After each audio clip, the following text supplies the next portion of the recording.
El calentamiento global es una realidad, pero no es una realidad que se tiene que ver en función de tiempo. Quiero coincidir que la falta de mayor criterio técnico es justamente por lo que acabo de decir.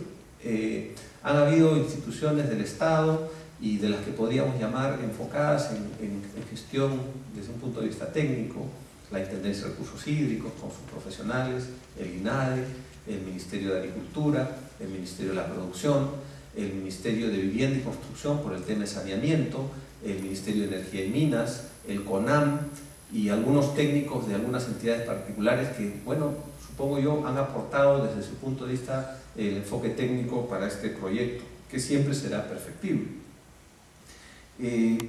Yo discrepo, yo creo que la ley actual no es buena y yo juzgo las cosas sobre todo por los resultados, ¿no? Los resultados de esta ley a los 39, casi 40 años son de un agro pobre y si es que quiso apoyar el agro, yo creo que no lo ayudó con esta ley. Por el contrario, una ley de reforma agraria atomizó el país y la ley de aguas fue un furgón de cola de ese proyecto de reforma agraria. En cuanto a contemplar un instituto, estoy totalmente de acuerdo, tendría que haberse, pero no sé si en la ley tendría que contemplarse dentro de estas carencias. Respecto a las auditorías de juntas de usuarios, yo comparto esa opinión, en tanto que las juntas de usuarios, en cuanto al carácter, a las preguntas que hace el señor Franco respecto de las políticas del agua y el ordenamiento territorial, nunca me lo había planteado, pero creo que el ordenamiento territorial, en eso coincido con Laureano, está dentro del ámbito normativo en otro ambiente.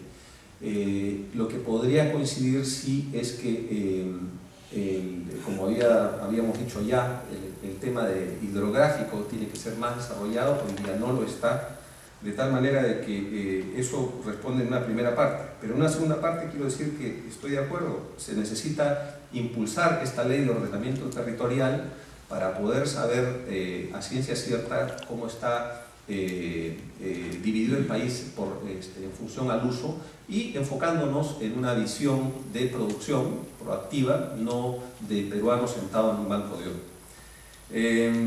En cuanto a las acusaciones de privatista que hace el señor Franco, yo las tengo que rechazar. El señor Franco es conocida su posición a través del email, por lo menos yo lo he leído muchas veces. Me ha llegado hace poco un email con un debate que tenía con el señor Mario Ríos, que era uno de los asesores de uno de los congresistas, y he podido leer algunas de sus afirmaciones. Yo creo que, como bien decía Laureano, a veces queremos ver fantasmas donde no hay. Hemos querido en estos grupos de trabajo tratar de trabajar lo más responsablemente posible, con una dedicación muy grande, buscando el progreso del país. Y si se necesita privatizar algo, yo creo que hay que hacerlo en el país. Hay que ser transparente y honesto para decir dónde se necesita privatizar, y creo que en eso tenemos que asumir la realidad del país. De hecho, vivimos en un país y en una realidad, en un contexto distinto a los años 60, y creo que debiéramos de enfocarnos en eso.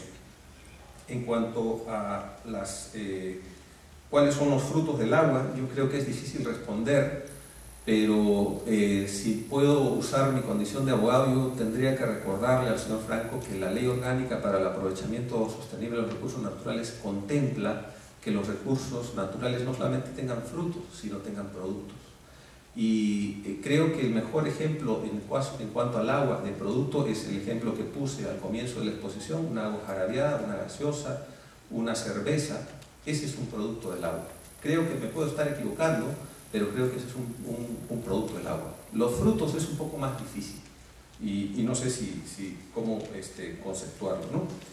En cuanto a las transferencias que me pide responder, si lo que estamos buscando es una actitud mercantilista, bueno, a mí me suena despectivo mercantilista. Yo usaría en todo caso mercantil o comercial, pero creo que no es aplicable esos términos. Me parece que lo que se busca cuando se está hablando de posibilidades de cesión de derechos o de transferencia de derechos es recoger la realidad del país.